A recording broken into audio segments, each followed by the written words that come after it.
여러 성도님들 프로야구 좋아하시지요? 예전에 한 팀 정도는 내가 응원해본 팀이 있었다 생각하실 겁니다. 또한 지금도 프로야구 팀 중에 한 팀 정도 응원하신 분들 계실 거예요. 내가 응원하는 팀이 올해는 좀 가을 야구를 했으면 좋겠다. 이 얘기는 뭐냐면 가을에도 탈락하지 않고 4강에도 올라가고 한국 코리안 시리즈대에 올라가서 좋은 성적을 냈으면 좋겠다. 그렇게 응원하시는 분도 꽤 많으시리라 여겨집니다. 왜냐하면 스포츠 즐겁죠. 특별히 야구 즐거운 게임입니다. 그 응원하는 팀이 높은 성적을 올리면 기쁨 아니겠습니까? 자, 이 야구를 우리가 좋아하는데요. 이 야구 중에서도 열광하는 타자가 따로 있습니다. 4번 타자입니다. 홈런 타자이죠. 이대호 선수처럼 홈런 타자가 나오면 모든 사람들이 일어나 박수치면서 열광하며 그의 노래를 부르며 홈런 쳐주기를 원합니다. 왜냐하면 멋있게 한 방 홈런을 날려서 지금 팀을 위기에서 건져내기를, 또한 역전 홈런과 같은, 말로 홈런과 같은 짜릿함을 한번 경험해보고 싶은 마음에 열광을 합니다. 홈런 타자에게 모든 사람들이 이목이 집중이 됩니다. 또한 4번 타자는 그에 부응하여 나와서 또 멋있게 한번 홈런을 날리면 또 얼마나 그 한 사람에게도 기쁨이겠습니까? 자, 그런데 선수들이 연습하는 거 여러분들 한번 TV에서 본 적이 있으신가요? 아니면 직접 가 보신 적이 있나요? 홈런 타자이던 뭐 아니던 간에 홈런 스윙, 그렇게 큰 스윙만 연습하지 않습니다. 내가 짧게 안타를 쳐서라도 내가 살아서 나가는 것이 팀에 도움이 될 것이다. 그리고 내가 짧게 안타를 쳐도 점수 내는데 도움이 될 것이다. 모두가 배트를 짧게 잡습니다. 그래서 안타, 그 스윙 연습을 계속 이어져 갑니다. 자, 그 중에서 선수들이 가장 많은 시간을 할애하는 훈련이 있는데 그것이 바로 더 배트를 짧게 잡고 번트 되는 동작입니다. 이 번트라는 것은 무엇이냐면요, 타자가 타석에 서서 투수가 공을 던지면 한 150km 정도는 그 이상을 던집니다. 우리 자동차 속도가 기본 속도가 100km라고 하면 150km면 엄청나게 빠른 속도로 타자를 향해서 공이 날아오는 것 아닙니까? 그것을 자신이 컨트롤하면서 자기 발목 밑에다가 톡 떨어뜨리는 것이 번트 동작입니다. 쉽겠습니까? 쉽지 않지요. 그렇게 빨리 오는 공을 나무 방망이로 갖다 대면 그냥 멀리 갈 터인데 그것을 받아들이면서 자기 발목에 떨어뜨려서 주자에 있는, 루상에 있는 주자들이 이동하게끔, 쉽게 빨리 이동하게끔 만드는 것이 목적이요, 작전이요, 점수를 내는 하나의 방법의 시작이 됩니다. 자, 경기 중에요, 이렇게 번트를 대야 될 때가 있습니다. 늘 홈런을 쳐야 되고 늘 안타를 쳐야 되는 것이 자기만에 오는 건 아니죠. 한 경기 중에 이 타자가 한 4번 기회가 올까요? 한 5번 정도 올까요? 기회가 오면 꼭 번트를 대야 되는 순간이 옵니다. 어떤 때냐? 단 한 점이 소중할 때, 이 한 점을 꼭 내야만 승리의 교두보를 만들어 줄 수 있기 때문에 그러합니다.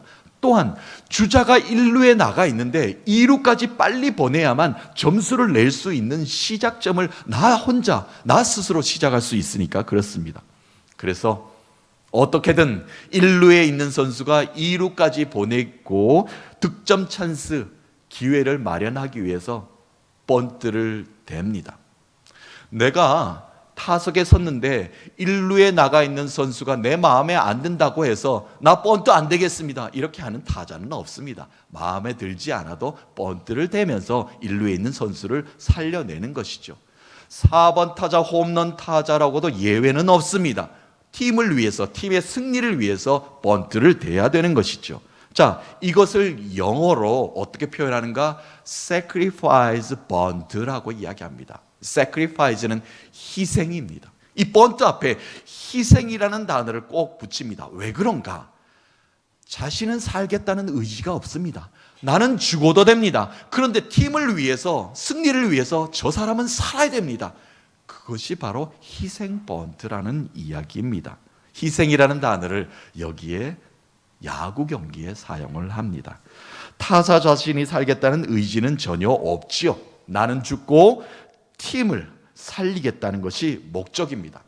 자, 이 sacrifice, 이 단어의 어원은 라틴어에서부터 시작이 되었습니다. 이 라틴어가 더 발전하여 영어가 되었지요. 이 뜻은 신성한 것을 하늘에 바칩니다라는 의미가 담겨져 있습니다. 희생 제물이라는 겁니다. 이미 구약 성경에 이 sacrifice라는 단어가 온 열방 가운데 전하게 되었습니다. 예수님께 하나님께 우리의 죄를 어떻게 씻을 수 있죠? 희생 제물이 필요합니다. 희생이 되어야 됩니다. 나 대신 누군가가 동물의 각을 떠서 불을 태워서 피를 흘려야만, 어린 양을 잡아야만 내 죄가 씻을 수 있다는 그 단어입니다. 그 단어가 희생이라는 단어입니다. 예수님이 희생 제물이 되셨죠. 신약에 와서는 예수님 유일하게만 이 단어를 사용하였습니다. 십자가에서 희생 제물이 되신 예수님, 그 예수님을 의미할 때 대명사적으로 이 단어를 사용합니다. 그러니까 성경에 쓰여진 단어, 우리의 죄를 대속하는 단어, 또한 예수님께서 십자가에서 우리 죄를 대속하셨던 이 단어가 야구 경기에서 한 사람이 자기가 죽음으로 누구를 살려내는 희생 번트에 쓰여졌다니까 이것이 얼마나 소중하고 귀하고 가치 있는 작전인가를 우리가 이제 미리 짐작을 하고도 남습니다. 예수님께서는 이 땅에 구원의 홈런을 치시기 위해서 오신 분이십니다. 가는 곳곳마다 구원의 능력을 베푸셨죠. 그를 따르는 많은 무리들이 아람어로 외쳤습니다. 호산나! 호산나! 예수님이 그 마을에 오시면 호산나! 외쳤습니다. 예수님이 지금 예루살렘으로 들어갈 때도 많은 무리들이 나귀를 타고 가던 예수님을 뒤따르면서 앞에 서면서 호산나! 다윗의 자손 우리의 왕이시여, 하늘 보좌 높은 곳에 영광이 이 땅 가운데 영광으로 임하였도다. 그 영광을 우리에게 베푸소서. 우리의 왕이시여. 많은 사람들은 홈런 타자로 여겼습니다. 홈런 한 방 멋있게 쳐서 이 땅 가운데 로마의 억압 가운데 있는 이스라엘을 구원해 낼 거라 환호성을 질렀습니다. 그러나 예수님께서 선택하셨던 것은 희생 번트였습니다. 예수님은 희생을 선택하셨습니다. 죽음이었습니다. 십자가의 찢기심이었습니다. 십자가의 피 흘림이셨습니다. 자신은 죽고 모두에게 승리의 구원을 안겨주기 위해서 끝까지 예수님께서는 아버지 하나님의 뜻을 따랐습니다. 나의 원대로 마옵시고 아버지의 뜻대로 하옵소서. 오늘 우리가 본문을 읽었습니다만 겟세마네 동산에서 예수님이 잡히시던 날 밤이죠. 마지막 기도는 희생을 선포하는 기도입니다. 내가 아버지의 뜻을 따르겠다는 강렬한 의지가 담긴 기도입니다. 희생의 결연한 의지를 보이신 예수님의 오늘 마지막 기도문을 통해서 믿음의 사람들이 어떠한 희생을 다짐해야 되는가, 또한 어떠한 기도를 해야 되는가, 우리가 어떻게 예수님이 보여주셨던 그 희생을 닮으면서 이 땅 가운데 섬기며 살아가게 되는가를 우리가 그 말씀의 진리를 한번 따라가 보는 시간을 가져보도록 하겠습니다. 예수님의 이 마지막 기도, 겟세마네 기도는 먼저 자기 내려놓음의 기도입니다. 많은 무리들이 예수님을 따랐지요. 왕으로 여겼습니다. 많은 사람들이 예수님을 스승으로 여겼습니다. 그 말씀 한마디 한마디에 능력과 권능이 있기 때문에 많은 무리들을 이끌고 지금 예수님께서 예루살렘을 입성한 것 아니겠습니까? 그러나 예수님은 단 한마디도 나의 뜻이 이러합니다. 아버지 하나님이시여, 이 많은 백성들이 원하는 것이 이것입니다. 많은 백성들은 이것을 원하고 있습니다. 하나님은 이미 알고 계시지 않습니까? 그러므로 예수 그리스도께서는 아버지 하나님이시여, 내가 하나님의 뜻에 모든 것을 맡깁니다. 하나님을 의지하겠다는 그 기도를 하기 위해서 지금 동산으로 오르신 것입니다. 오늘 말씀의 시작이 그렇게 시작이 됩니다. 36절 말씀 다시 한번 읽어보면 이러합니다. 이에 예수께서 제자들과 함께 겟세마네라 하는 곳에 이르러 제자들에게 이르시되 내가 저기 가서 기도할 동안에 너희는 여기 앉아 있으라 하시고, 아멘. 내가 저기 가서 기도할 동안에 너희는 여기 잠시 앉아 있으라. 너희도 저기 가서 기도하라. 아직 말씀하지 않으셔요? 내가 잠시 기도할 동안에 너희들이 나를 좀 지켜봐 주었으면 좋겠다, 함께 해 주었으면 좋겠다 하는 말씀으로 오늘 시작이 됩니다. 예수님은 늘 한적한 곳에서 기도하신 분이십니다. 어떤 사역을 하실 때 능력과 기적을 베푸시며 준비하실 때 기도로 준비하시고 출발하셨고, 또한 어떠한 기적을 베푸시고는 예수님은 한적한 곳으로 혼자 가셔서 기도하셨습니다. 이 겟세마네 동산의 바로 그런 동산 아닙니까? 늘 제자들과 함께 했던 자리이기도 합니다. 그런데 오늘 제자들의 눈에 비친 예수님의 모습은 왠지 평소와는 다른 비장함이 담겨져 있습니다. 따라온 제자들이 있었는데 예수님이 평소와는 조금 다른 표정이세요? 예수님이 평소와는 다른 말투를 하시는 겁니다. 제자들이 오늘 무슨 일이 있는가라는 생각을 조금 하고 있지 않았겠습니까? 예수님께서 제자들에게 말씀하셨죠. 내가 오늘 특별히 기도할 것이 있다. 너희들은 잠시 여기 머물러 있으라. 늘 당당함을 보이셨던 예수님이셨지만 오늘 밤에는 그렇지 않았습니다. 하늘에 계신 아버지 하나님의 아들로서, 또한 앞으로 십자가에서 피를 흘려야 될 대속의 제물 어린 양으로서 자신을 내려놓을 준비를 스스로 하신 그 기도의 자리, 그것이 바로 겟세마네 동산의 기도의 자리입니다. 우리도 늘 기도의 자리를 사모하며 기도의 자리로 나아갑니다. 여러분들은 기도의 자리로 나아가셨을 때 무엇부터 하십니까? 우리에게 기도를 요구하시는 하나님은 먼저 자신을 내려놓는 기도를 먼저 요구를 하십니다. 회개지요. 내가 지은 모든 죄, 한 주간에 지었던 죄를 먼저 용서를 구하고 하나님 아버지께 온전히 나아오기를 원합니다. 그것은 무엇입니까? 회개를, 용서를 구하는 것은 자신의 약함을 인정하고 내려놓을 수 있어야 된다는 겁니다. 아버지 하나님이 하나님 되심을, 예수 그리스도가 나의 주인 되심을, 성령님이 오늘도 나를 이끌고 계심을 인정하며 나아가는 것. 죄를 회개하지 않으면, 용서를 구하지 않으면 하나님의 하나님 되심을 인정하지 않고 기도의 자리에 온 것이나 마찬가지라는 의미가 되겠습니다. 하나님께서 이스라엘 백성들을 광야 가운데서 40년간 훈련하셨죠. 그런데 하나님께서 그들에게 명령하신 것이 있습니다. 성막을 만들어라. 그러면 내가 그곳에 임재하여 나의 거룩한 곳에 너희들도 거룩한 자리에 임하게 만들어 줄 것이다. 내가 그곳에 가서 예배하는 너희들을 만날 것이다 라고 그것을 만들게 만들어 주셨죠. 자, 성막은 삼중 구조로 되어 있습니다. 우리가 알다시피 성막 싸고 있는 큰 뜰이 있습니다.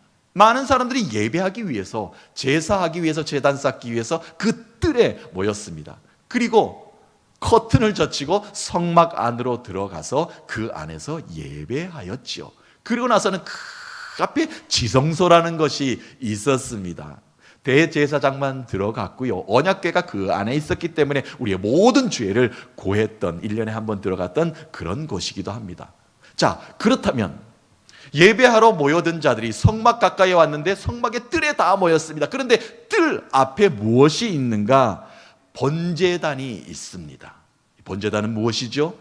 동물의 각을 떠서 불을 태워서 연기로서, 향기로서 하나님께 우리의 죄를 먼저 고하는 겁니다. 죄 씻음을 하는 겁니다. 물두멍에서 손을 씻습니다. 자, 죄 용서하든 받은 자만이 커튼을 젖히고 성소 안으로 들어갈 자격이 주어졌습니다. 아무나 예배 자리에 들어갈 수 없었습니다. 죄 용서함을 받지 못한 자는, 하나님께 제단을 바치지 못한 자는 하나님께 예배하러 들어가지도 못하였습니다. 그것이 바로 성막이었습니다. 성소 안으로 들어갈 수 없었다는 의미가 무엇입니까? 예배할 준비가 되어 있지 않고서는 하나님을 만날 수 없었다는 이야기입니다. 예수님 당시에 회당 안에 많은 무리들이 들어오셨는데 하나님 나라의 비밀을 선포하고 가르침을 주셨습니다. 그런데 보니 사탄이, 마귀가 사람의 몸에 들어가서 들어온 겁니다. 더러운 귀신아 물러가라 라고 예수님께서도 소리치지 않았습니까? 그렇습니다. 예배의 자리는 사탄이, 마귀가, 더러운 귀신이 자리할 수 없다는 것을 예수님께서 선포하신 것입니다. 죄인이 어떻게 예배 자리에 올 수 있습니까? 올 수는 있어요. 그러나 죄를 씻지 않고는 진정한 예배가 이루어질 수 없다는 것을 예수님께서는 안식일에 그것을 가르쳐 주셨습니다. 죄 씻음입니다. 먼저 그것이 있어야만 우리가 진정한 자기 내려놓음이 가능합니다. 지금 예수님께서 겟세마네 동산에서 먼저 자신을 내려놓고 하나님이 하나님 되심을 인정하며 나아갔더니, 붙잡힌 바 되었더니 하나님께서 귀한 힘을 그에게 부여하시는 것 아니겠습니까? 먼저 자신의 죄를 회개해야 됩니다. 내려놓을 수 있어야 됩니다. 그리고 나서 성막의 커튼을 젖히고 날 위해 희생하시는 주님을 만날 수 있어야 됩니다. 그 주님을 붙잡을 때 우리가 하나님께로 나아갈 수 있는 것입니다. 자신을 먼저 내려놓는 회개가 있을 때 은혜의 자리가 임할 수가 있습니다. 여기서 우리는 스스로 자신에게 이런 질문을 한번 해볼 필요가 있습니다. 이 질문을 통해서 자신의 믿음을, 신앙을 좀 진단해 보았으면 합니다. 나는 주님 앞에 온전히 나를 내려놓고 있는가? 아니면 더 올라가고 있는가?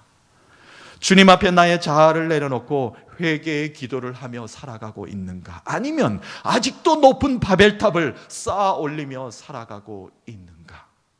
사랑하는 성도 여러분, 예수님은 겟세마네 기도 가운데 자신을 내려놓은 희생의 기도를 먼저 올려드렸습니다. 나의 생각, 나의 이념, 나의 자아를 내려놓고 주의 영광을 위해 희생의 걸음을 기쁨으로 걸어가신 우리 모두가 되시길 주님의 이름으로 축복합니다. 그 길이 복된 길이 될 줄로 믿습니다.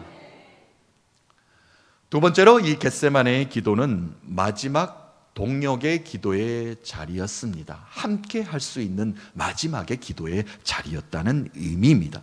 이 기도의 자리에 제자들, 동역자들이 함께 하였지요. 그 말씀 다시 읽어볼까요? 37절, 38절입니다. 베드로와 세베대의 두 아들을 데리고 가실새 고민하고 슬퍼하사 이에 말씀하시되 내 마음이 매우 고민하여 죽게 되었으니 너희는 여기 머물러 나와 함께 깨어 있으라 하시고, 아멘. 나와 함께 깨어 있으라. 평소에 기도 자리에 함께했던 베드로 아닙니까? 세베대의 두 아들, 특별히 야고보와 요한입니다. 그들이 동행하였습니다. 제자들이 얼마나 많습니까? 예수님을 따라다니는 무리가 얼마나 많습니까? 그런데 특별히 이 세 사람만 함께 기도의 동역자로 뽑은 겁니다. 이들에게 예수님은 옆에서 기도하며 힘이 되어 주기를 원하셨습니다.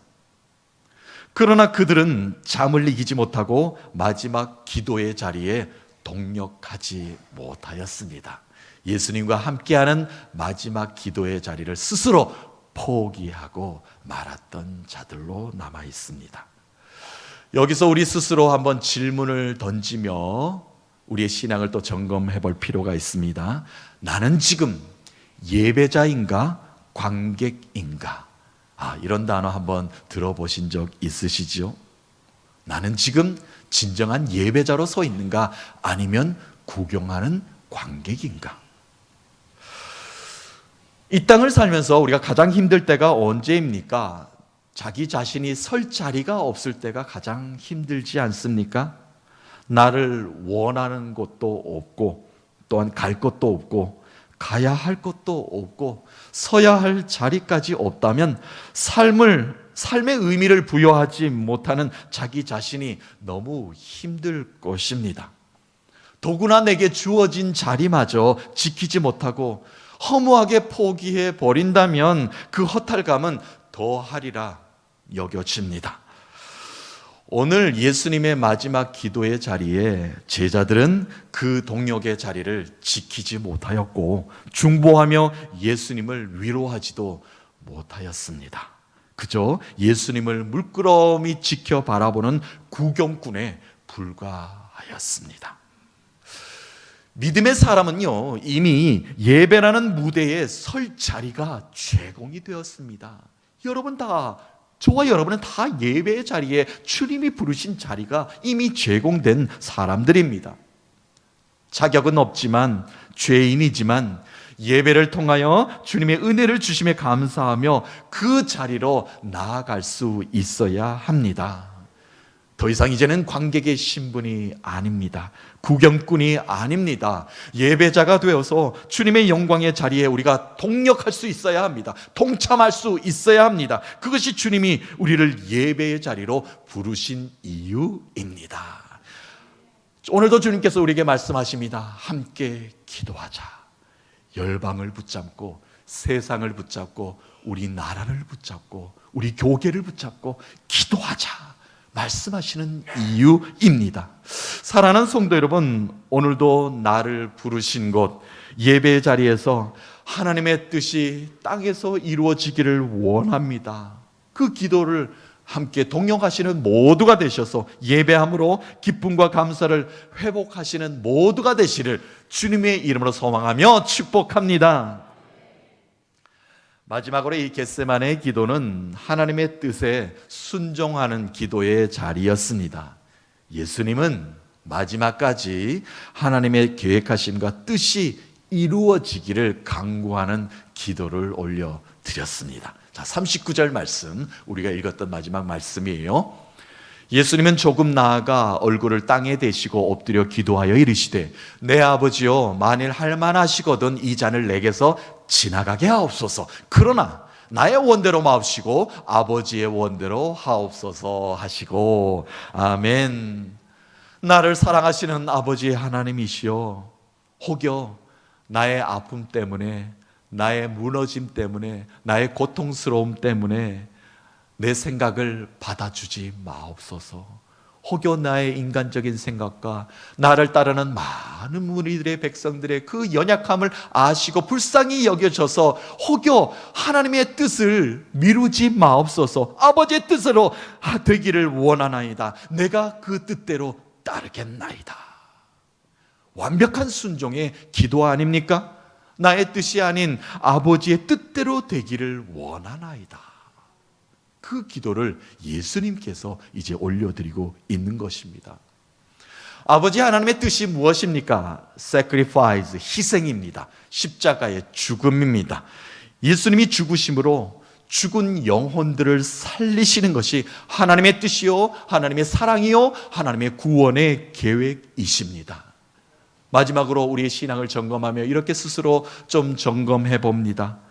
나는 순종하며 살고 있는가? 아니면 아직도 남아있는 나의 뜻이 있는가?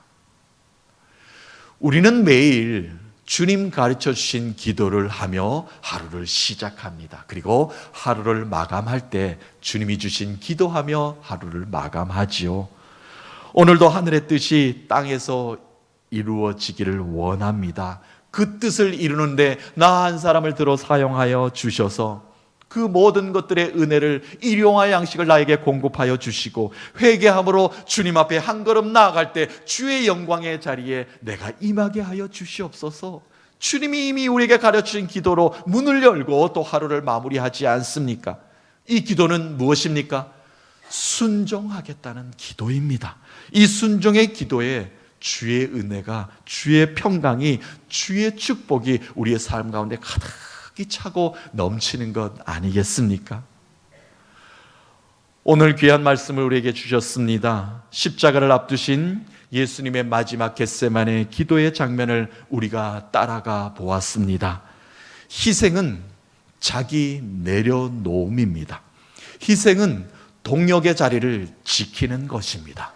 희생은 순종의 믿음이 있어야 함을 우리에게 깨닫게 만들어 주었습니다. 사랑하는 성도 여러분, 이 한 주간 나의 모든 것 내려놓고 회개함으로 주님 앞에 나아가 순종의 열매를 맺는 모두가 되시기를 축복합니다. 설령 한 주간 살아가는데요, 희생 번트를 대야 하는 순간이 온다 하여도 그 순간이 영광의 자리에 임하는 길임에 감사하시면서 하나님의 은혜, 구원의 은혜, 승리의 길을 감사 고백하시면서 걸어가시는 모두가 되시기를 축복합니다. 그래서 주님의 영광이 우리 가운데 임할 것이다, 그 승리를 노래하며 마음껏 주께 영광 올려드릴 수 있는 여러분 되시기를 살아계신 예수 그리스도의 이름으로 축원합니다.